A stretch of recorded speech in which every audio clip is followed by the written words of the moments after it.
When the war was over, there ended up being a huge surplus of food. To the hungry and poor of the world, that would appear to be good news. However, in the scarcity corporate model, this was a huge problem. It resulted in commodity prices crashing and lots of farmers having troubles paying their bills.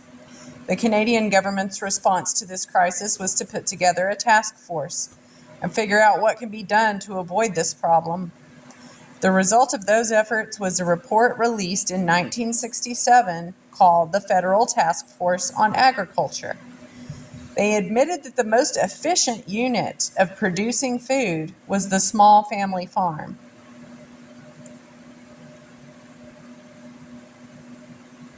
Here is an excerpt from page 21 of that report. The family farm has given valuable service in opening up and settling the country and has been the backbone of rural society. In addition, it has been credited with being the most efficient unit for agricultural production. There is no doubt that interested and dedicated management and work by the operator and his family have worked wonders. This is absolutely true. In Russia, Dr. Leonid Sharashkin, English editor of the Ringing Cedar series of books, did a presentation where he showed that in 2003, agricultural land use in Russia was split up where the corporate farms used 83% of the land, independent farms used 10%, and food gardens used up the remaining 7%. He made a point to suggest that the 7% used by the gardeners was the poorest quality land. They reserved the best land for the corporate farms.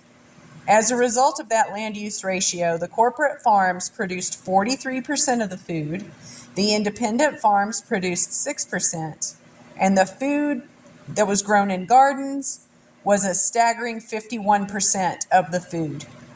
Can we feed the world? Absolutely. However, that's not in the best interest of corporate profits. So instead, the recommendations of our corporate elite to our governments have been to restrict and manage production in order to profit from it.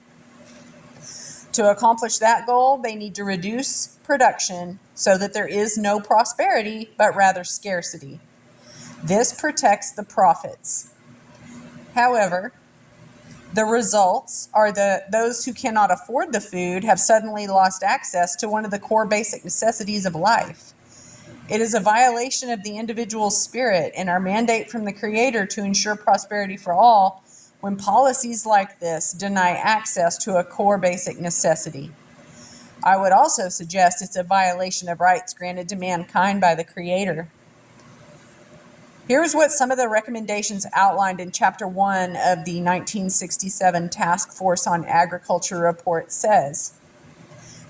I italicized the key points, which you guys listening to this audio aren't going to be able to see that, but I'll try to be more emphatic with my voice on the italicized portions. The main principles of our recommendations, spelled out in detail in later chapters, are as follows. The surpluses must be controlled and reduced to manageable proportions by reducing production drastically, if necessary. Where alternatives exist, production resources must be shifted to more promising market opportunities. Where such alternatives cannot be found, land and other resources must be retired. Governments should provide temporary, limited programs of assistance for the crop switching and land retirement necessary to cut surplus production. At the same time, this report emphasizes programs to expand demand, particularly on the international scene. Agricultural subsidies and price supports that are not effective and efficient in achieving worthwhile high-priority objectives should be phased out. Younger, non-viable farmers should be moved out of farming through temporary programs of welfare, education, and provision of jobs in other sectors of the economy. Older farmers should be given assistance to ensure that they have at least a quote-unquote livable standard of living. Improvement of management must be encouraged by providing seed money for management training provision of information processing systems, market and price forecasts, and other management tools. The organizational structure of agriculture, both in the government and private sectors, should be rationalized. Management by objectives, program planning and budgeting, cost-benefit analysis, and other modern management techniques should be adopted. Every public policy should embrace these principles and procedures. This is the basis for capitalism, and it reflects the foundational core beliefs of the current system. Despite all the dogma spewing out of the corporations and governments today, we as a people have the capacity and technology to not only feed the world, but many more billion people on top of that. However, that's not in the best interest of commerce, capitalism, and greed. So, at the cost of losing millions of people to starvation every year, it has been justified to turn food into a commodity and to profit from it. Poverty and starvation will never be resolved despite our constant requests for politicians to address these issues. They cannot fix these problems because of core foundational designs in the system.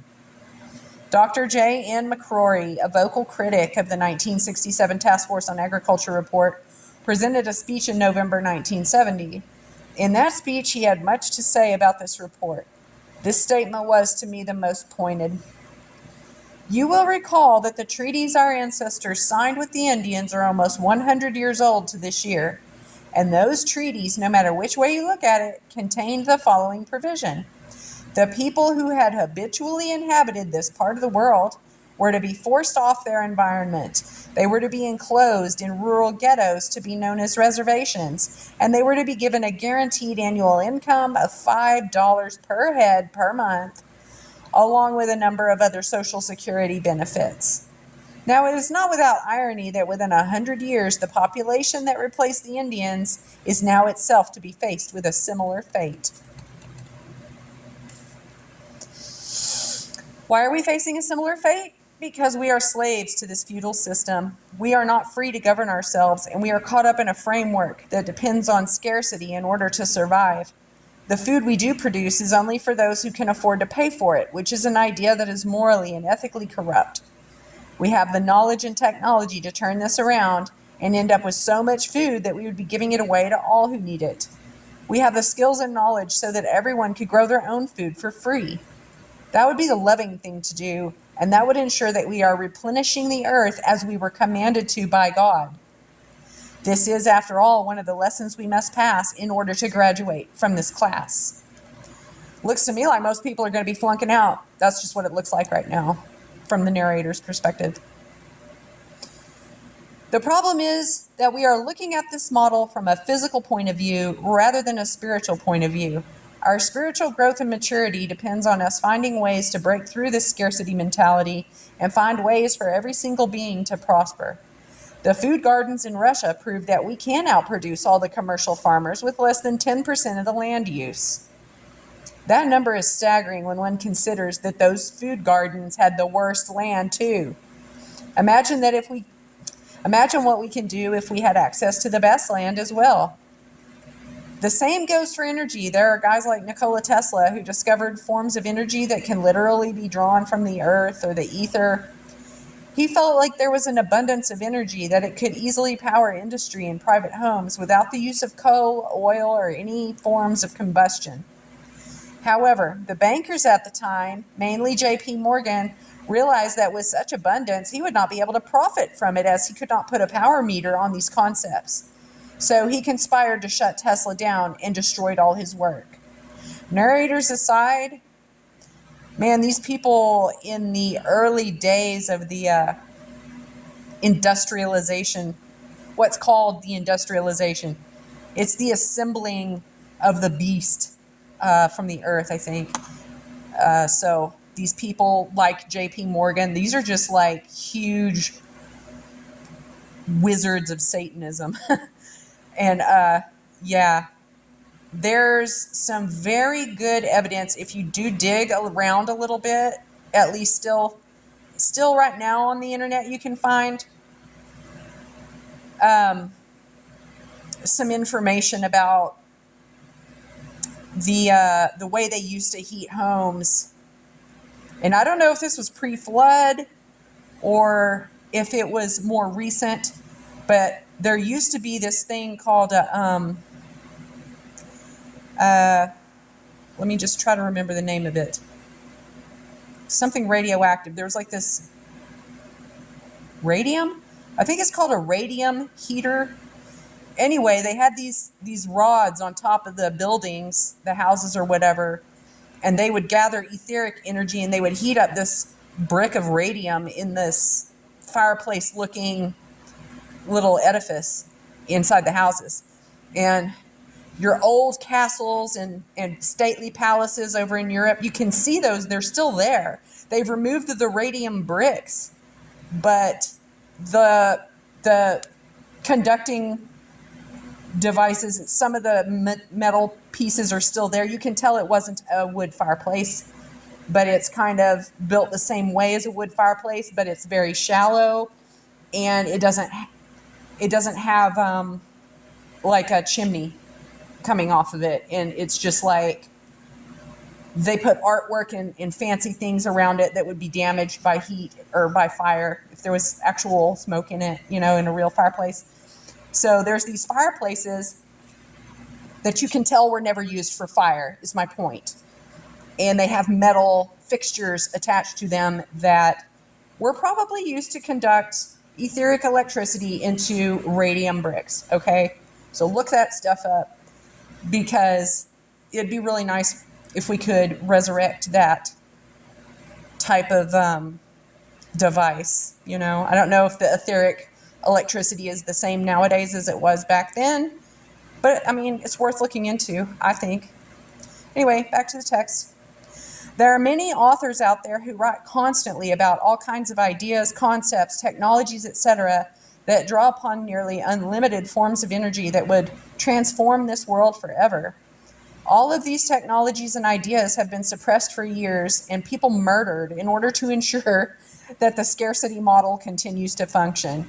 Thousands of patents sit in the patent office and never got off the drawing board for the same reason.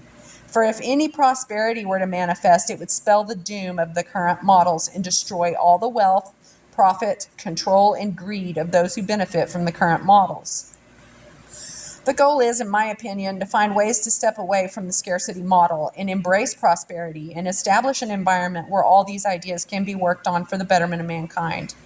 My wife and I felt that in order to do that, we had to change our current relationships with the current systems and explore what it would look like to live in this way.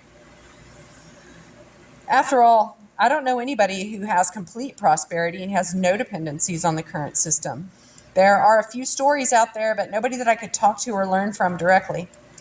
To get to that point, though, we went through our own personal journeys to explore the foundational principles upon which we govern ourselves.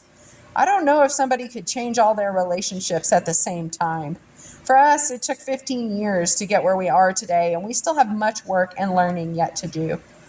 We know that the next generation can do it in a fraction of the time it took us. I know that too, as the narrator. Yes. When we make changes to the basic foundations we live by, it requires a process of stepping back to evaluate those foundations. Evaluating and changing how we provide shelter, food, clothing, water, waste treatment, energy, heat, etc. requires a great deal of disruption while making changes. Each of those basic foundations are under deep control by the corporate or government agencies, and it's a challenge to address these issues under the current environment. There is no interest in establishing independence, as that is bad for business. Dependency is a critical component to building a profitable business. To take a leap like this is daunting. Most children will refuse to make this leap without the push of a parent. Well, narrator here is definitely pushing. Probably too hard. I don't know. I hope not. I don't think I'm pushing. Certainly I'm not pushing anywhere near as hard as the thugs at the government schools push and these administrators that rule over people. I'm not pushing like that. I'm just making suggestions on a regular basis, okay? On with the text. Children are very much emotionally and mentally immature and not able or willing to fully comprehend the scope of their relationships and the consequences of making specific decisions. So it is the parent's responsibility to guide the child through the formative years so that by the time their physical body is mature, so too are the mental, emotional, and spiritual bodies as well. Narrators aside, boy, this new generation now has been neglected and abused so horrifically. They're nowhere near any kind of spiritual maturity or even cognizant of spiritual anything. It's very terrible. And I think that God is going to allow the sterilization of the majority of the North American continent because of it, because these people are unfit to be raising children. Unfit criminal trash used the court system to take my children away, who I was raising with intelligence and with, decency. I didn't have as much knowledge then as I do now, but, I wasn't unfit. Whereas the people that the courts give children to generally tend to be unfit in the extreme. Narrator's aside is over now. We'll go back to the text. Most of us don't make it there, so we find other parents to fill the gaps. Well, isn't that what the government schools set them up to do? People who own or run the corporations and governments just love to have people be dependent on them, for they can make a lot of money and control a lot of people that way. There is a lot of money, power, and influence as a result. Dependencies at this level is the name of the game. These fictions can only survive if people are dependent on them. What does a business love to have? Customers who are dependent upon them for goods or services. Those organizations who have lots of dependent customers end up being very profitable. They call it customer loyalty. I call it dependency.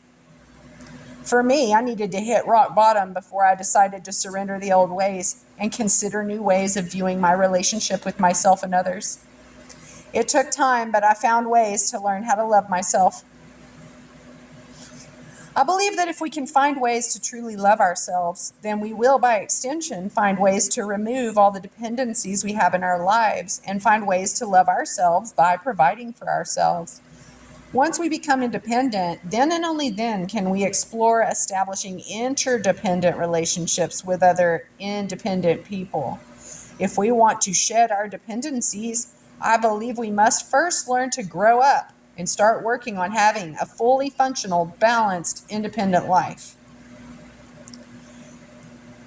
I have a few basic exercises that I give people to help them with this process. These processes helped me when I recovered from my depression. I will go through 3 exercises that tie in with one another very well and should give people a great start on removing their dependencies and taking active steps towards being independent. It will be difficult if one is not willing to admit that dependencies exist, and that is where the biggest challenge exists. So let's start with the first exercise that should help. Each week consists of 168 hours. 7 days times 24 hours a day equals 168 hours. Over the next week, document how much time you spend doing your day-to-day activities. After a week, add up the different categories, and if you want, chart them on a pie chart. Here's my chart from 2000, just before I went into the day treatment program.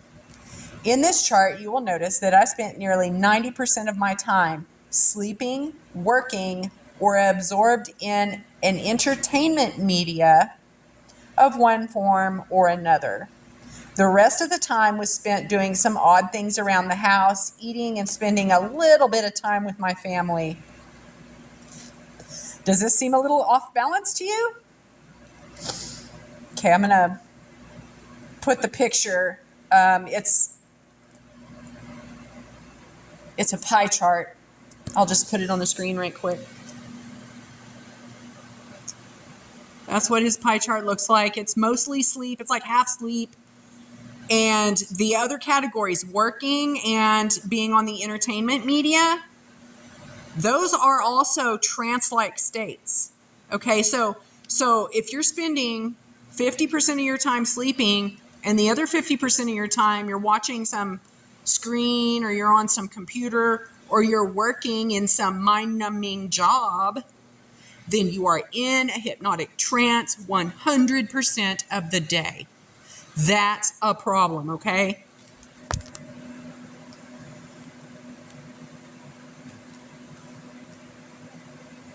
Here's a chart of my time a few months after I was finished with the day treatment program. We'll see if it looks a little more healthy. I can testify that I spend way more time now on myself and my family than I ever have in my life. I think this exercise had a significant impact on me because it put the truth in front of my eyes that I could not deny. It forced me to look at how abusive I was to myself and how little time I spent loving myself. Until then, I refused to admit that I had a problem, and if I could not see it, then it was easy to justify my behaviors and lie to myself. This was reinforced by doing this next exercise. And here's the next pie chart. Quite a bit different. Try to get it to where there's not glare. See, I don't have good equipment. I'm sorry. This looks a lot less like someone who's in a trance 24/7. It looks like there's some consciousness starting to kind of creep in. That's good. Okay, so on a separate piece of paper, write down all the things that are important to you. You can even prioritize and sort the list if you wish. Once you have the list done, put it beside your time chart on where you spend your time and compare the two.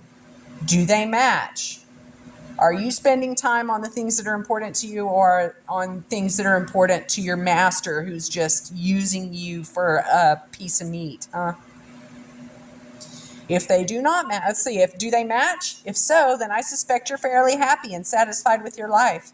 However, if they do not match, I would suspect that there are some problems.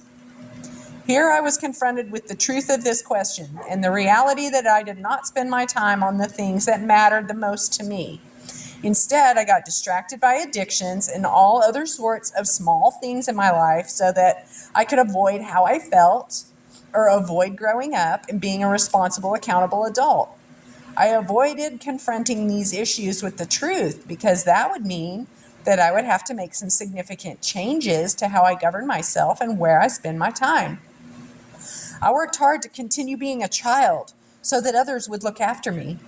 I found it much too easy and convenient to lie to myself because I did not want to do the work. It was easier to have other people worry or take care of things that I didn't want to do. Admitting to the truth meant saying sorry, forgiving, and letting go of all the crap in my life. I found that it was easier to deal with the pain and suffering than the unknown because it was at least familiar. I refused to change for so many years because I was more afraid of the change than I was with the pain and suffering that I was going through. For me, it really helped to have other people involved, people who are not afraid of confrontation. I was terrified of confrontation. It scared the hell out of me. I avoided it at all costs. Not anymore. I now see the value of confrontation, as long as it's done in a loving way. Having family and friends to call you on your shit will go a long way towards making significant changes in your life. Again, it still requires the will to do this work. It is harder to lie to others, especially if they can relate completely to what you're going through. Truth of this matter, we all go through the basic challenges in our lives. We are not as alone as you may think. So let's get it out in the open and start dealing with it. That is why I am so open and vocal about what I went through. I know there are others out there that can completely relate to what I went through, and for that reason alone, I believe that is why so many people resonate with my story. I'm not telling you what to do, but rather sharing with you what I did. If it doesn't resonate, then great. If it does, then great. Either way, I share because I can and because I want to. I believe it is my divine purpose in this lifetime, and do so helps me learn and grow in class too. So now that you've done these two exercises, I'm sure some of you found out that the time you spend is not congruent with the priorities in your life. One of the biggest lessons I found was that my time is the most valuable gift I could give anyone, including myself. I spent a lot of time on myself because I'm very important to me. An old teacher of mine once taught me that the only two true investments one can make is in education and health. All the other things that we considered investments, whether that's the stock market, real estate, etc., are actually nothing but gambling. I would suggest that they are also misguided attempts to participate in the feudal scarcity corporate game currently being played in the fictional realm.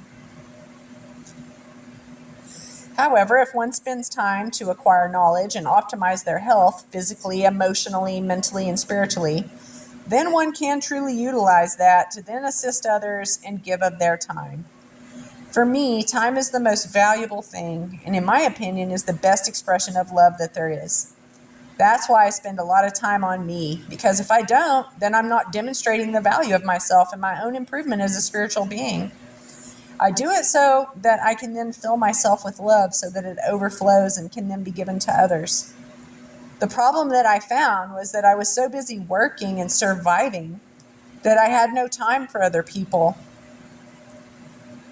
That is yet another trap that we found and why we changed our relationship with the corporate and government scarcity models. It had to do with time. Time for me is an expression of energy. Where do I spend most of my energy? That includes the actual physical work that I do, but it also includes the energy of my feelings, emotions, and thoughts. Do I dwell on all that is wrong with the world, and do I get all angry and upset? If I do that, then where is my energy going? However, if I dwell on all that I desire, healthy relationships, prosperity, love, peace, and joy, then where is my energy going? I'm not saying to avoid the problems. What I'm saying is let's confront the problems, deal with them, and move on so that we can enjoy life and live. We are so busy that we don't have time to live. Again, we can use the physical to practice and reinforce these concepts using the same principles I learned in the martial arts. Here's another exercise for you. In regards to your physical energy, the current system has beautifully turned that energy into a commodity and represents that commodity using a tool called money. Money is nothing more than a representation of your ability to create and work. You have been turned into a commodity and you may not even be aware of it. Narrators aside, the Bible says that, beware of men, because by covetousness with feigned words, they will make merchandise of you. And that is exactly what has happened. You have been made merchandise. The good news is that because of that conversion, it is very easy to see where your energy goes. Make another list. This time, document how much energy you have and where your energy goes. If you're not sure how to do this, just document where all your money goes. Taxes, utility bills, food, clothing, rent, mortgage, gas, entertainment, etc. Don't forget bank fees, insurance, etc. Once you have your list made, take a look at all the items. Notice something interesting about it? Have you noticed that the vast majority, if not all of those items, are services and products delivered to you by a corporation of one form or another? Make no mistake about it, government is a fictional entity and as such functions as a corporation as well. Once you have your list, you can convert it into an action plan. Do you want to live an independent life? Then all you have to do is find ways to remove your dependence on all those corporations by looking for ways to provide those goods and services for yourself. Prioritize the list by sorting it based on how easily you can take responsibility for each item yourself. Start knocking off the easier ones to free up resources, money, and time to address the harder items. That way, instead of your energy going towards those corporations, you can keep your energy and focus it towards yourself, your family, and all those you feel are a priority in your life. You will find, just as I have, that once a lot of those dependencies are removed, then that also significantly reduces the need for the full-time job. Once that's gone, then you have all kinds of time to work on that list of items you feel is very important in your life and to help others when they need it. Once our basic needs are met, I find people are more than willing to donate the rest of their time to help others. Now that would change the world. Our participation in the system is nothing more than running on a hamster wheel to feed energy into the cogs of industry to serve a small group of people. The system takes all that energy and transfers it to others, leaving you with, quote unquote, at least a livable standard of living, as the 1967 Task Force on Agriculture report says it. If we don't address these issues soon, everyone will be working 2 or 3 jobs just to survive, leaving no time to live. I think that's how it is now. Never mind soon. I think soon is now. There is no quality of life when everyone is working just to survive. And that's true. I don't see anybody. People don't have time to do anything because they're all at work all the time. I literally don't have a social life because people are not available. Like, I wouldn't want to have a social life with them anyway, probably, but that's beside the point. Anyway, back to the text. For me, I realized that I can only use what is available to me. I would love to get my hands on unlimited energy devices, cars that run on water, or all the other technologies that have been buried, suppressed, or classified. Let's face it, the scarcity model does not want any technologies or ideas out there that support prosperity and that don't fit into the scarcity model. Doing so would completely wipe out their industries, profits, and influence on the populations of the world. At this point in my life, I had to work with solar power, rainwater collection, gray water treatment, composting, and other such ideas that would still work in my efforts to remove my dependencies. We chose to build an Earthship mainly because the concept was mature, being 40 years old, and the architect, Michael Reynolds, Seth's last name, has done a lot of work to make them as self-sufficient as possible with materials that are already laying around. What better way to make a statement than to build a house from the waste products of our current culture? Waste in this culture means prosperity for us because there is so much waste that the corporate machine is willing to give it away or pay people like me to get rid of it. Earthships and other building methods that use this waste are excellent ways of building homes, which fits well into the prosperity paradigm. I find it very ironic once one contemplates the corporate world. I made a lot of mistakes throughout this project of ours. One of the biggest was to start on the house first. We built a garage to live in while we worked on the Earthship. But when the money ran out, we realized that we made a huge mistake, one that we are paying for even to this day. The mistake was not getting gardens, livestock, and other tools in order to establish our own economy first. We spent our capital to build a house when we should have spent the capital to acquire tools and build our economy and let the proceeds of that economy pay for the building of the house and all the other expenses we had. So if I had to start over, I would live in a temporary shelter and build the buildings, fences, and all the infrastructure I need in order to grow all our own food and provide surplus for others. I would pick up my own tools to be able to mill wood so that I have lumber to build buildings, house, furniture, etc. I would tool up in order to be able to do repairs and other such tasks as well. Let's face it, things break down or wear out, and being able to fix them myself would save me a lot of money and support our independence. It would still take time, but now that we're unplugged from the system, we have time to spend on tasks like that. With all that experience, I would have many skills I could then offer to other people as well. The benefits of this approach would have made life a lot easier. Please know that in no way am I suggesting that everyone live like us. I cannot and will not tell anybody what they should or should not do. I think that would be inappropriate for me to do. The reason I share this information is in the event that others resonate with our way of life so that they can see what it's like before they make the leap. This process touches on or impacts every single aspect of our being and is not to be taken lightly. However, with small steps and a willingness to learn and change, most people should be able to remove those dependencies. Also, remember that most of the first world functions on instant gratification. The process of removing dependencies takes time and does not provide much in the way of instant gratification. What we have done is not instant, convenient, or easy. It requires hard work, lots of time, and patience, and a very healthy relationship with all involved. Many get caught up in the romance of off-grid living and quit due to the reality of living this way. When I was on the hamster wheel working the 9-to-5 job, every day was the same. I would get up, shower, eat, commute to work, put in 8 to 10 hours, come home, eat, watch some TV, go to bed. Sound familiar? On weekends, I would scramble to get as much stuff done around the house as possible because I knew that during the week I would be busy. That routine went on for 20 plus years of my working career. I knew that if I stayed working, I would be doing the exact same thing even to this very day.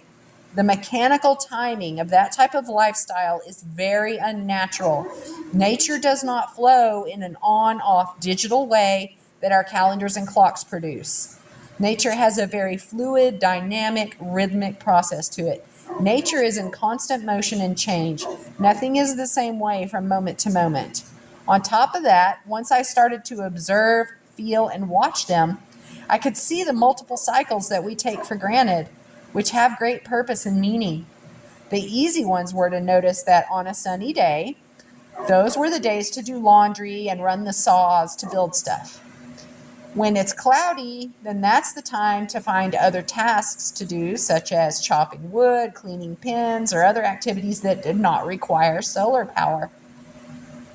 The challenge for us was learning to let go of forcing our way through life as we were taught to do within the fictional realm. Trusting in the Creator and having faith in the natural flows of nature is very uncomfortable and takes a lot of time to deprogram the corporate programming from our behaviors. It has taken years to deprogram ourselves, and even to this day, little threads of doubt and fear seep in from time to time. We find that we now live within the natural cycles and are much more at peace with ourselves and others as a result. The cycles within the fictional realm are not natural, and as a result, it causes much stress and anxiety. I suspect that is sickness too. Come on, guys. Stress and anxiety results in physical illness, okay? That's why Americans are all dropping dead and sick. Everybody I know. Okay, so this unnaturalness, it's literally killing you. I mean, you can keep doing it if you want, though. Back to the text. I suspect that's why people like getting out into nature on their holidays. Most of us would recognize the daily cycle of night and day. For us, it's more than that because depending on the time of year, the day could be 7 hours long or it could be 18 hours long. Difference being between winter solstice and summer solstice. Mixed in that are the lunar cycles, and that impacts not only the plants and animals, but our own moods and biological functions as well. Most women can relate to this as the lunar cycles govern menstrual cycles, and some would suggest that men are also affected. What we found most interesting is the seasons. In the city, we would work no matter the weather. Out here, what we do depends on the weather and time of year. Spring is all about birth, renewal, and rejuvenation. It's a time to hatch chicks, plant gardens, and clean up after a long winter. Summer is all about growth and long summer days. We have lots of power to build new infrastructure and repair anything that we need for winter. Fall is all about harvesting, storing, canning, and reaping all that we sowed in the spring. Winter is all about rest and planning for next year. What would life be like if we started living based on these natural cycles instead of the mechanical cycles we currently use? I find that much of our stress and anxiety is based on the fact that we no longer are in harmony with nature. We are so disconnected from it that we had to find ways to cope, and those are no longer serving us. We have immersed ourselves so deeply into the fictional realm that we have lost touch with the fact that we are in possession of a biological vessel that functions best when connected with nature. Our time has been turned into a commodity by the fictional realm, and it is important to maximize productivity in that realm. Are we really here to be an input to a machine? I don't think so. However, if you have been enslaved to the system, that is exactly what has happened. If you don't feel like you're a slave to your job, then you most likely are. The word don't was not in that sentence. Let me re-say it.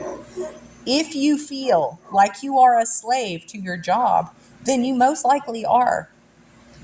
My wife and I have gone to great lengths to remove ourselves from that and explore our relationship with nature. The result has provided us with a very interesting and peaceful insight into a relationship that most people have completely walked away from. Our physical bodies are a part of nature, yet most of us view ourselves as being an external observer. Nature needs us, and we need nature. I believe it's not possible to grow up to be an independent adult without that connection. We have been with nature now for nearly 10 years, and a lot of healing has taken place during that time. We found it is extremely important to surrender to the ebbs and flows of nature. Rather than fighting with it, we aim to go with the flow and work with it. We recognize that our desire to have fresh tomatoes on our table all year results in corporations doing all they can to provide fresh tomatoes. They will use all kinds of chemicals and other nasty processes to deliver what we want. So in the end, we are responsible for all that others do to our food because we are demanding that they do that. How? By purchasing the food out of season or purchasing food that was not even grown here. I supplied the demand and they supplied the commodity. I have nobody to blame but myself. If they had used those chemicals, bioengineering, and all this fuel and fossil fuels to deliver what I demand, since I am responsible and I no longer want to support such behavior, I choose to work hard to grow our own food and eat food that is in season or do whatever steps are necessary to store or preserve food that is not toxic or harmful to me, my family, or the environment upon which I depend so greatly. Going out and protesting how others behave without changing my own participation seems to be rather counterintuitive. We are learning how to harvest food from the aspen forest that we live in, just as the indigenous have done for thousands of years. We also recognize that we are completely dependent upon plants and animals for our survival, as we can experience winters that last anywhere from a few months to what happened in 2013, where we had 210 days with snow on the ground. The further north one goes, the more dependence there is on animals for survival. The Inuit in the north is 100% dependent on animals. No plants grow up there at all, so they depend on animals to bring those nutrients up from the ocean instead. Once we realize that we can live within these cycles, I have no doubt that the world can feed us all, but we must get plugged back into nature to do it. Our commercial food production systems are not sustainable. They do not honor the spirit of the plants or animals and are so concentrated that their activities become toxic, just as our own activities in the cities are toxic. Whenever we concentrate animals in small centers like commercial barns or feedlots or cities, the waste that is produced is more than what the environment around them can handle. That toxicity then becomes a problem. Rather than dealing with the root cause, which is population density, we instead deal with the symptoms. When I talk about getting back to the basics, what I'm talking about is that we should be focusing on the root causes of our issues rather than just trying to mask the symptoms that are produced by our actions. The same goes on whether we decide to confront ourselves on our behaviors, our relationships with our spouse, our health, our environment, etc. We are so focused on the fact that we can do things that we rarely stop to ask the question of whether or not we should do them. The foundational principle of our current systems are designed to enslave us. Physical slavery did not work because the slavery was too obvious. This new form of slavery makes it appear that we are free, but upon closer scrutiny, it is very clear that we are not free at all. The slavery that we are involved in today is so subtle, so covert, that the vast majority of people don't even consciously recognize it as such. As long as they can move around and buy their stuff, then they don't really care. However, if one is subject to another person, then that is tantamount to slavery, especially if that quote-unquote other person benefits from the energy, work, or production of that individual. The modern slave does not even realize they are slaves, and in fact, they will do almost anything to protect their master. They will report anybody not cooperating with the system to the authorities just to maintain the illusion. They use parental tools such as withdrawal of benefits or privileges to manipulate behavior. If you did the exercises earlier, you will notice that you work for benefits and privileges. The vast majority of people work hard just to maintain a minimal standard of living. Golly, especially in China. The global elite will allow a few to have billions of dollars, but in the end, the system is designed to maintain the flow of energy from the masses to the elite. That flow of energy must not be disrupted, because they would drop dead if it was disrupted. I mean, we would just be rid of them, and God, wouldn't that suck? Back to the text. The centralization of those systems is nearly complete now that the international trade agreements are in place. World financial systems are nearly all centralized. Political organizations are bound by corporate agreements, and the religious empires are also consolidating. I would estimate in a few more years, if no intervention takes place, we will see the completion of those plans. The reason is not for the benefit of the people, but rather the benefit of the masters. Political systems have been the primary tool of choice for control, just as in 1 Samuel 8, the people rejected God in favor of having a king. The consequences were outlined in that passage. Today, we find Supreme Court rulings that say they have the authority to govern due to the consent of the governed. We consent by our participation in their systems, applying for benefits and privileges, and abdicating our responsibility to look after our own basic needs. Exactly what 1 Samuel 8 said.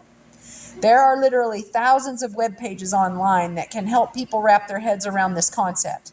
Lots of videos too, including the Ungripped documentary. If we rebel against the system and install new political leaders but keep the system, then we will fall prey to this again. How about walking away from the system and choosing to govern the self with God as our master? Would that be enough to break the cycle and hold that tyranny has on our current political systems? This idea scares the hell out of most people, mainly due to us being taught that anarchy equals chaos equals death and destruction. Anarchy, in fact, only means an absence of government, but does not necessarily mean an absence of governance. We as spiritual beings have the capacity to govern ourselves. That means to implement self-imposed limitations to ensure that we maintain a balance. After all, organisms that are not balanced and in control could potentially consume the world, just like our current political, economic, and financial systems are doing. In fact, I would suggest that our current systems need a whole bunch of people who are governing themselves to confront those who participate with these fictional entities and to apply a level of sanity that has not existed for a long time. If this fails to happen, natural law will ensure that balance is restored, and we will not like the consequences of that action. So we face a choice: do it ourselves, or the Creator will do it for us. To withdraw consent requires growing up and learning how to govern the self and be independent. I will cover in a later chapter what would be involved in withdrawing consent to being governed. Suffice it to say, it's not an easy path, as there is a lot of resistance in place to keep the slaves in line. However, I find great comfort and courage knowing that even if they detain, jail, or kill my physical body, they can never capture or detain my spirit. It is my spirit that is now driving my desire for freedom and self-governance, despite what the rest of the world is doing. Standing on principle is hard work and comes with much criticism. It is my spirit that has helped me to confront all that is involved and press forward despite the fear. I realized a few years ago that the web of slavery runs through every facet of our lives. Politics are there to give the illusion that we are choosing our destiny, when in fact we are giving our power away to representatives through an implied power of attorney. That is why politicians are not legally obligated to their constituents. In fact, they swear an oath to serve the Queen, not the people. The ministers who are appointed out of the winning party are, in fact, not ministering to the people, but are ministering to the lieutenant governor or governor general. The prime minister is nothing more than the top minister for the governor general. The governor general's office is a corporation sole, and as such, with each new governor general appointment by the Queen, the corporation is then draped over the body of the new individual who was appointed. This process creates a corporation sole, which is a corporation held by one individual, and that individual is doing it on behalf of the Queen, who is also a corporation sole. I've come to believe through and by the way, guys, when we say corporation sole, it's not spelled S-O-U-L, It's spelled S-O-L-E, as in singular or just one, okay? In case that wasn't obvious from the context. Back to the text. I have come to believe through my research that the Pope is also a corporation soul, which claims to own at least half of the world. So when you vote or participate in the political process, no matter where you live in the world, you are feeding the political machine your energy. A machine of fictions and make-believe structures designed solely to take the energy you gave of your own free will and use it for the benefit of the elite. Want it back? Stop giving it away. The whole surprising thing about all of this is that for most people on this planet, it's all done by deception in the attempt to have us participate with our own free will. That is what the benefits and privileges are all about. The elites offered all these great things, and we accepted because it's more convenient than doing it ourselves or with other groups of people. Convenience. Convenience is like the biggest idol of the Americans, probably of the entire North American continent. I should make an effigy and burn it. It would be a fun thing to do. All right. Debt slavery. The vast majority of people are in debt via tools called credit cards, mortgages, lines of credit, etc. Did anybody force those upon us? Nope. In fact, we went to them to apply for them. We begged them to give us money, and we agreed to give them even more money in exchange. Did you realize that money is nothing but a fiction?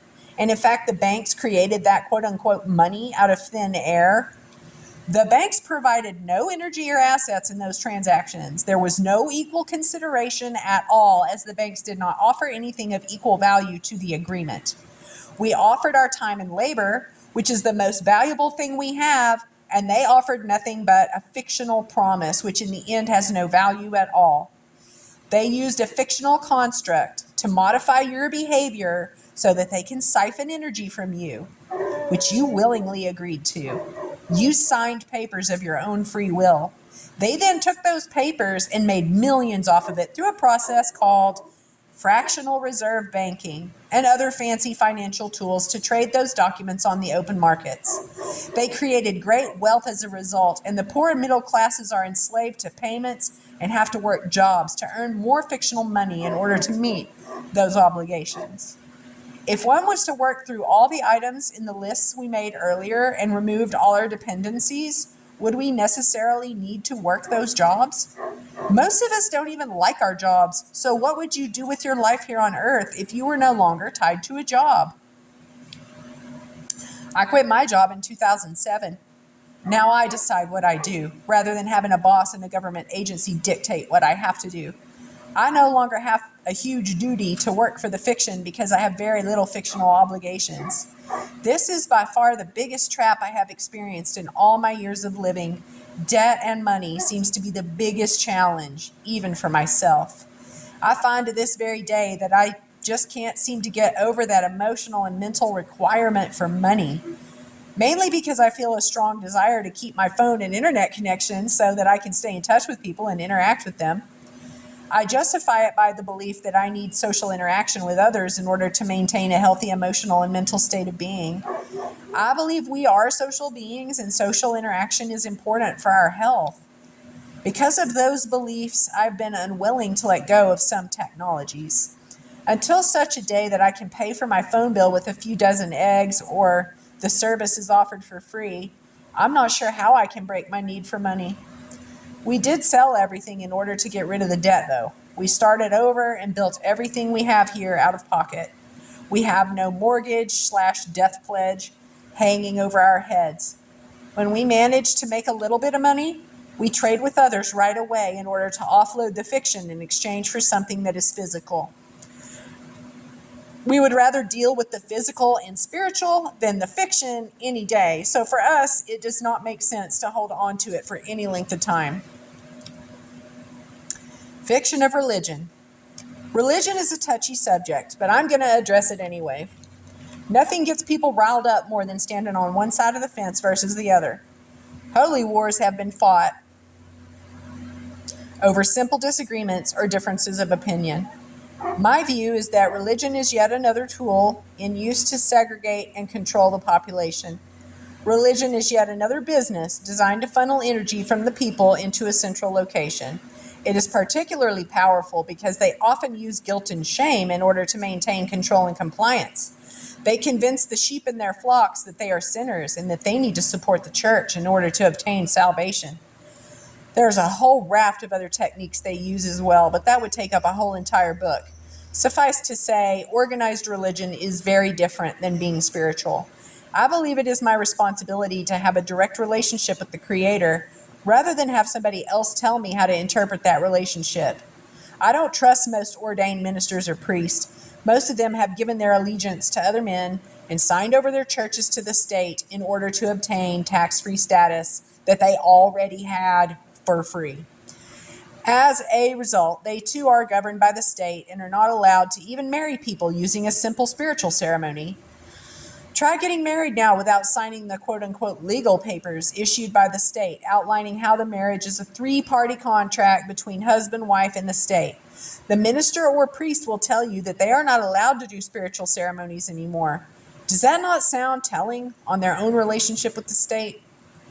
I could also cover institutions like public schools, social services, police, courts, employment insurance, workmen's compensation, insurance, pensions, etc. The point is that all these benefits and privileges are designed to enslave us and take our power, whether we are aware of it or not. There are some jurisdictions that have completely privatized all these services. Do you think that the system has vested interest in putting people in private, for-profit jails despite what they have done? I recently read 2 articles where 2 judges were sent to jail themselves because they were finding kids guilty just so that they can receive kickbacks from the owners of these private prison facilities because of the profits involved. Oh, I'm sure that doesn't happen in the great state of Texas. Oh no, that would never occur here. When our compassion for others is jeopardized due to our desire for profit, the spirit is doomed. So despite how hard some of these ideas are, it is important that we confront ourselves honestly and openly so that we can really evaluate why we participate with these types of people. It does not matter if it is legal. What matters is if it is ethical and founded out of love. Does it honor our own spirit and those of others? Once we decide to govern ourselves at this key foundational level, then we have come to a foundation that we can rebuild the rest of our lives with. However, this requires a lot of work, soul-searching, questioning everything we do, say, and think. It confronts us at levels we may not necessarily be ready for. As these issues result in recognizing that the majority of the things we have were obtained through fictions, deception, and fraud. To fix all of that requires great change and sacrifice. Right now, I find that most people are not ready to go down that road. Things in this life are not tough enough yet to instigate that level of shift in people's thoughts and behaviors. That disruption is on its way. I believe it will arrive, and at that point, people will be faced with a stark reality. Change or deal with the consequences, not only to your body, but to your spirit. For those decisions will be contrasted more and more as these fictional constructs start to break down and cause disruptions the world has not seen before. So the choice is to be proactive and do the work now, or wait and do the work later. As with everything in our lives, it all comes down to choice and recognizing that good communication and a willingness to compromise, forgive, and make mistakes is mandatory. Most importantly, it requires building a very intimate, foundational relationship with nature, something that most of us have completely lost due to our devotion to the fictional realm. Without those basic relationships, we will struggle or even perish when any disruption comes.